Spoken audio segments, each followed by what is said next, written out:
Hey guys, welcome back. Well, I've been going down a rabbit hole of acronyms of full width at half maximum and half-flux radius and Dawe's limit and the Airy disk as I've been dealing with these numbers or these parameters as part of the autofocusing routines in various software. And I thought I'd drag you down the rabbit hole with me for a few minutes here. The intensity of an ideal point source, or star, as a function of distance from the center of the star is described by a point spread function. And you've probably heard that or seen that referenced in perhaps PixInsight, for example, of using the dynamic point spread function routine that goes into various stars and identifies a point spread function. Well, that point spread function has a fairly complicated looking formula to it. The intensity is equal to the square of 2 times J1, which is what's known as a Bessel function of type 1, with an argument of pi r. R is a non-dimensional radius divided by pi r. All right, a Bessel function is like a sine function, a cosine function. It's similar to that, but with a lot more attitude. It comes up a lot in mathematical physics, and if you study wave propagation, whether it's acoustics or light wave propagation or even vibration, and you're interested in waves forming on the top surface of a pond when you throw a rock in, or you put a heavy object in the middle of the ideal mattress, the deformation of the mattress, the up-down undulations of the mattress are going to be expressed in terms of Bessel functions. And likewise, the ripples on a pond, surface ripples on a pond when you throw a rock into it, is going to be described by a Bessel function. And there are a variety of these Bessel functions, and if you were interested, and Lord knows why would you, you could go into Excel, and they actually have, as part of mathematical functions, some functions for the Bessel functions of various orders. So you could play around with this function if you wanted to, though I don't know why you would. Anyway, that's the formula for the ideal point spread function, and it's caused by diffraction of light from a point source off the edges of the aperture of your observing, in this case, telescope. If you use various values of r in here, you'll find out when you start from 0 and you approach and you move out to higher values of r, you'll get to an r value of 1.22, which is where the intensity, the I value here, goes to 0. And that is the extent. It's a diameter. So as I said, this is a star looking edge on, but this guy is what we would see in our images, which is just a circular, hopefully, star in our astrophotography images. And the diameter of that, the extent of the star, the true extent of the star, is known as the Airy disk. And that's where we get this first 0 point when we get to an R value that gives us our first 0 point, and that occurs at about 2.44 times lambda times the focal ratio. In other words, the wavelength of light is a player here. So with blue light, you'll have a smaller circle. With red light, you'll have a larger circle. And with green light, you'll have something in between. But it also increases with the focal ratio of the telescope. So an F10 SCT is going to have twice the size of a star as measured on our sensor array than, say, an F5 telescope. So these are important factors to remember as we go forward and talk about some of the things. But now, what about the full width at half maximum? Well, the name says it all. The full width, meaning the full width across here, at half maximum, meaning at half intensity. That means that the intensity I is equal to 0.5, and we want to find the R value in this equation that gives us I equal to 0.5, and that turns out to be 1.029, R equal to 1.029, times, again, the wavelength times the focal ratio. So in other words, as you would expect, this circle is smaller than the Airy disk circle, hence this number here, 1.029, is smaller than 2.44. Now, the half-flux radius, this one's a little bit tough. The half-flux radius is a measure of total brightness, and in this case, we're looking at half-flux. So what we are looking for is the radius of a circle, so that the total brightness within this circle is equal to half of the total brightness of the whole Airy disk. Now, brightness varies, right? Because a star is brighter at the center, and then the brightness drops off as you move out towards the edge of the Airy disk, and at the boundary of the Airy disk, the brightness is 0. So there's less brightness for a given area inside this outer annular region here than there is for that same annular region inside the circle, and all we're trying to do is to find the R value so that when we perform this equation, which is pretty bad, I got you. It's a double integral. That means we're calculating something over an area. And what we're looking for is the brightness of this numerator, which is the brightness inside this circle, is equal to 1/2 of the total brightness of the Airy disk as a whole.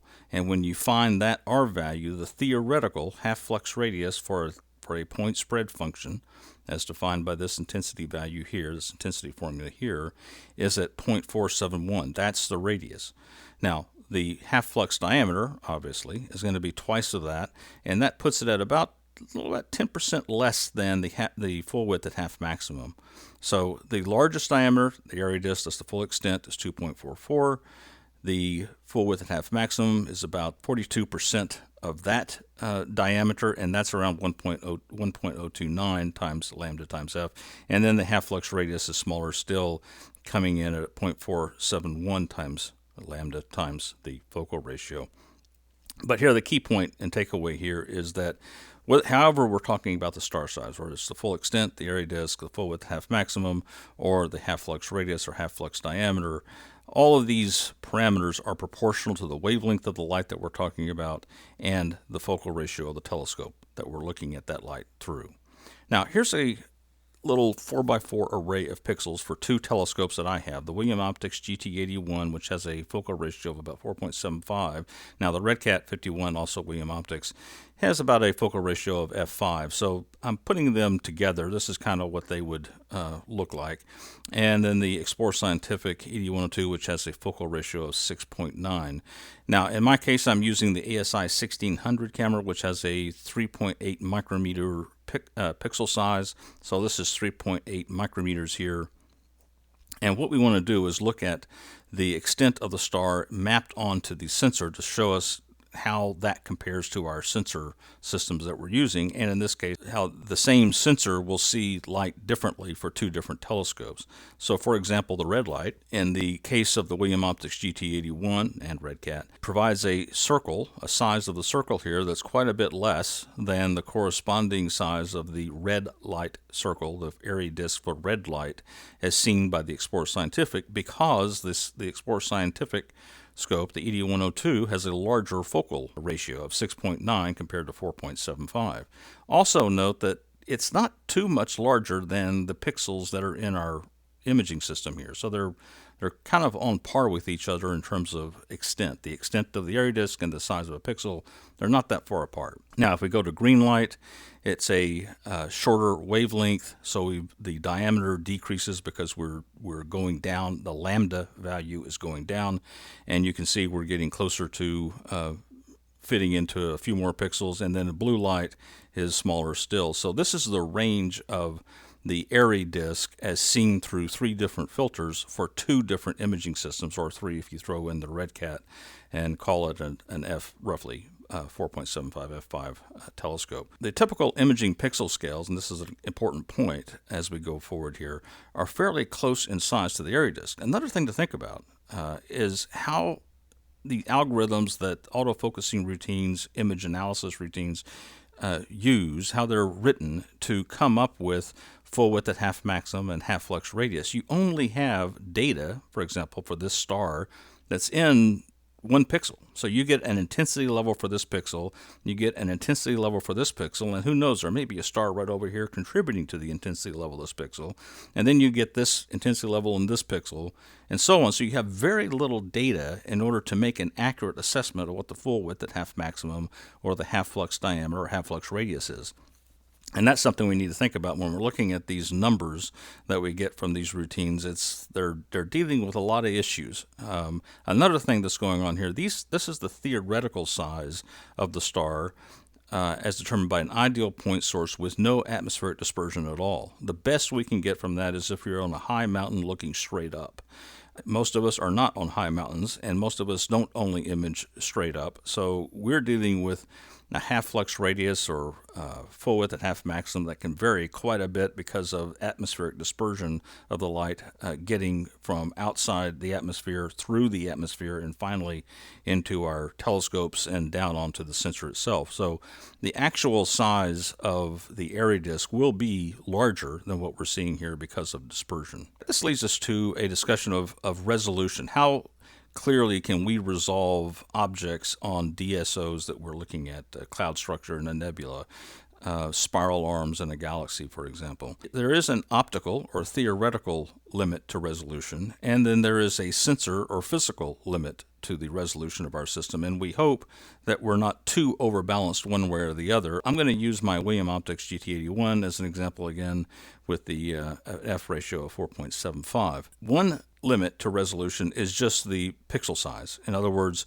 an edge of a spiral arm or an edge of a cloud structure in a nebula, you can only detect that if the intensity of one pixel changes to a different intensity in this pixel. So then you know that there's an edge going on, or an edge in place here between these two pixels, but you can only detect that. The smallest scale you can detect that is based on the width of the pixel, and for me, again, that's 3.8 micrometers, and the resolution is the 3.8 micrometers divided by the focal length, also in micrometers, so it's 385,000 micrometers.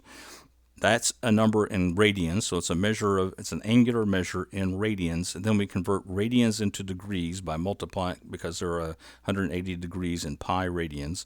So we've converted to degrees, and now we're going to convert to arc seconds. There are 3,600 arc seconds per degree, so that takes us all the way down to 2.04 arc seconds. That means I can't see anything. I can't see or resolve any feature that's any smaller than 2.04 arc seconds. Now, if we look at one measure of the theoretical or optical resolution limit, that would be provided by Rayleigh's limit. And here the idea is you have 2 point sources, theoretically, ideal point sources.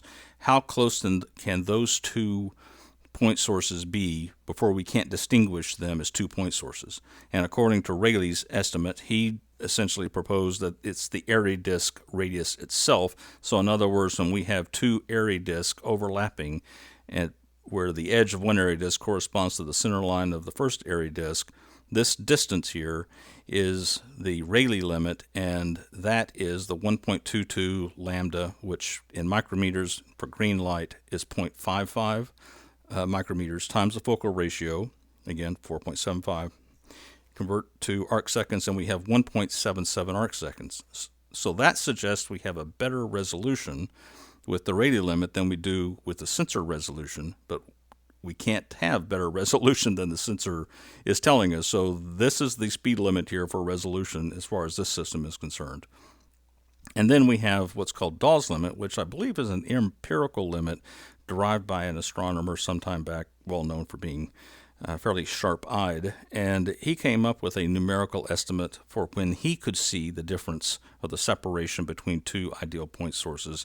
And it turns out, coincidentally, that number he came up with is actually fairly close to the full width at half maximum. So I'm going to cheat and just say that the resolution for Dawe's limit is just the number we showed before for the full width at half maximum at 1.029 or 1.44 arc seconds. So none of these numbers are that far apart when you consider that the theoretical values for resolution are based on no atmosphere. Once you throw atmospheric dispersion in, these numbers go up. This number will not change. This number is what it is. But then you throw atmospheric dispersion in, you throw seeing effects in, and then you've got a much, well, at least a larger estimate for what the optical-based resolution is as compared to the physical-based resolution determined by the sensor. The true resolution of your system is always going to be worse than what the full width at half maximum is because of atmospheric dispersion and seeing, etc. But it'll never be better than the sensor limits itself. The imaging resolution for various telescopes looks a little different depending on the focal ratio, as we were talking about. So I'll show you the resolution for various telescopes, i.e. my telescopes. And in this case, we have a 4x4, the same pixel array that we're talking about. We have the William Optics GT81, or the Red Cat, which gives us a full width at half maximum of 2.7 micrometers, which is less than the pixel size of 3.8 micrometers, which is a way of saying that I'm slightly undersampled. I can't resolve features as well as the theoretical optimum. But keep in mind, the theoretical optimum doesn't have an atmosphere, and I've got atmosphere here. On the second case, I've got the Explorer Scientific, the 8102, which has a focal ratio of 6.9. And in this case, the full width at half maximum for green light is almost identical to the pixel size itself. So that you would call an optimally sampled system, at least for green light, and if you have no atmosphere. And then I've got the SCT, my Celestron C9.25, which is an f10 scope. And there, the full width at half maximum is 5.34 micrometers for green light. And that's larger than the 3.8 micrometer pixel size. So that means I'm oversampled. I have smaller pixels than the Rayleigh limit or the Dawe's limit, or full width and half maximum, would suggest that I could use to distinguish between 2 point sources. The point is, all of these sizes are very close together, very close to the pixel size of the camera, which is not really that much of a surprise. If you're manufacturing or assembling, integrating an imaging camera to be used for astrophotography, A, you're going to know that it's the wavelengths of light, and B, you're going to know what telescope focal ratios are out there. And you're going to pick sensors that have an appropriate sized pixel array so that you're not paying too much or asking your customer to pay too much for many smaller sensors, and you're not going to tick off your customers by picking a sensor that is, say, the size of this 4x4 array. So by definition, as an astro imaging camera integrator, they are going to pick imaging sensors that pair well with telescopes. So that means don't worry about this under or over sampling business, okay, except for extreme cases. If you went out and bought a sensor that has 10 pixels for every one of these pixels here, then yeah, you're probably spent a lot of money for a very expensive sensor, and you're not going to be able to make use of that resolution at all. Likewise, if you went out and bought a pixel or a camera with a pixel size that's about the size of 4 of these guys, then yeah, you're giving up and you're not going to get near enough resolution out of your optical system at what your telescope can provide. So those are extreme cases, and by and large, businesses like ZWO and QHY aren't in the business of providing users with optical or imaging cameras that are completely out of sync with the optical tubes that we mate them with. Here's a couple of autofocus results for 2 different telescopes that I have, again using Nina.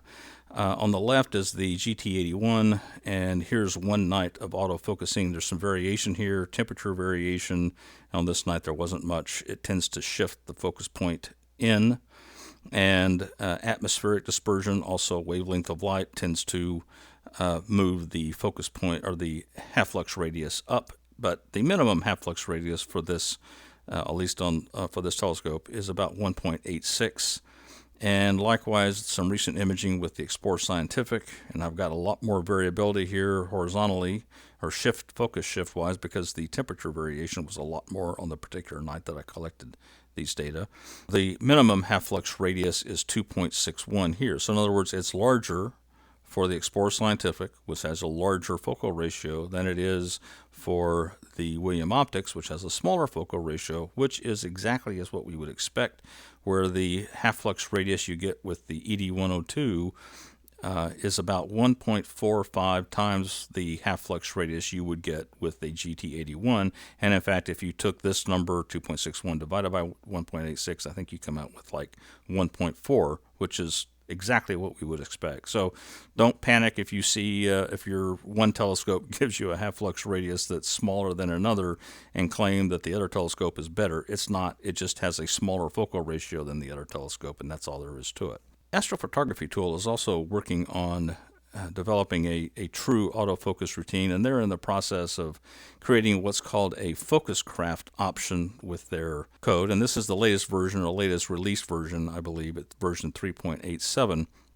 Now, one of the things that they've always had this focus aid tool, which is this guy here, and you can bring it up, and you're in one-to-one mode on the screen here, so you can bring it up and overlay it on one star, and it will give you the star profile. And by the way, there's that point spread function we were talking about, and it will calculate the half-flux diameter, not the radius, so it's twice the half-flux radius, and the full width at half maximum for a given star. You just need to make sure that you're not overly saturated here, and I'm close, but I'm not saturated in this particular image. But it tells me that the half-flux diameter is 1.12 not sure what the units are, and the full width at half maximum is 1.44, and this makes sense because the half flux diameter should be less than the full width at half maximum. In fact, it's about 10% less, and so this is an expected result. But if you move this box around and look at different stars, you'll find these numbers vary a bit, and in fact with some of the fainter stars, the full width at half maximum algorithm that they're using just tells you it's 0.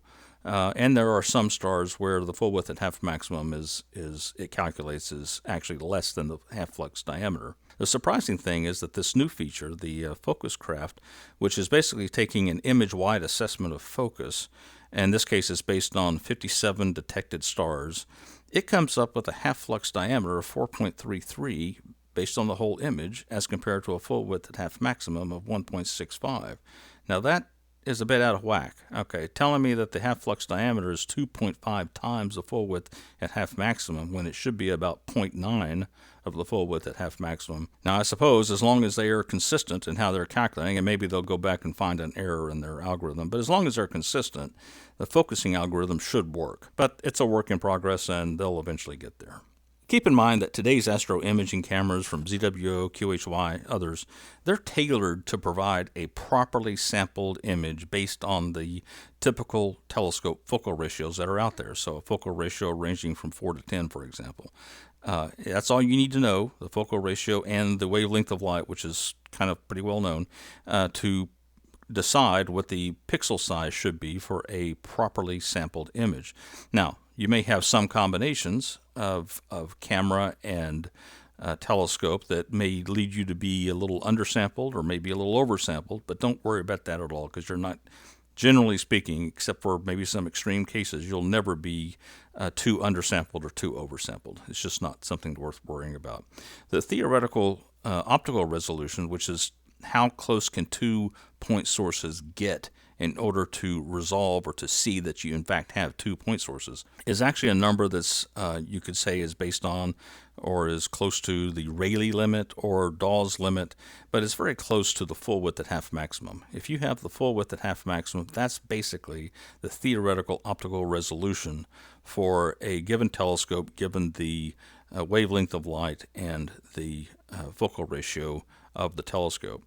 The Airy disk is the full extent of the star on our images. When we look down and see stars on the image, the Airy disk is that full diameter, and it's equal to 2.44 times the wavelength of the light times the focal ratio of the telescope. Now keep in mind that the full width at half maximum is a much smaller diameter circle at about 42% of the diameter of the Airy disk, and the half-flux radius, not diameter, the half-flux radius is about 47% of the full width at half maximum. And on the diameter basis, the half-flux diameter is only slightly smaller than the full width at half maximum. The full width at half maximum and half-flux radius increase with telescope focal ratio, and of course they're different with different wavelengths of light too. Autofocus algorithms that estimate the full width at half maximum or half-flux radius or half-flux diameter, I don't know how they do it. They have to make these estimates based on just a handful of the intensity of light in just a handful of pixels, and it seems awful picky to come up with the kind of differences that we're talking about here at 42% of this number, and that's 47% of that number. You've only got a handful of pixels to play this with, and there are other sources of light, whether it be a bright part of a nebula or an adjacent star in one pixel but not in the other pixel. The objective here with their calculations is to be consistent, and as long as they consistently apply a reasonable algorithm, then there should not be any issues for providing a good autofocus feedback. I certainly haven't noticed any problems with Nina whatsoever. I've seen very consistent results with Nina and look forward to the day when astrophotography tool can give us a similar autofocus routine to use throughout the night unattended. Okay guys, well that's about all I've got for today. Been going down the rabbit hole and I wanted to drag you down with me. That's just what I do. I'll see you later. Clear skies.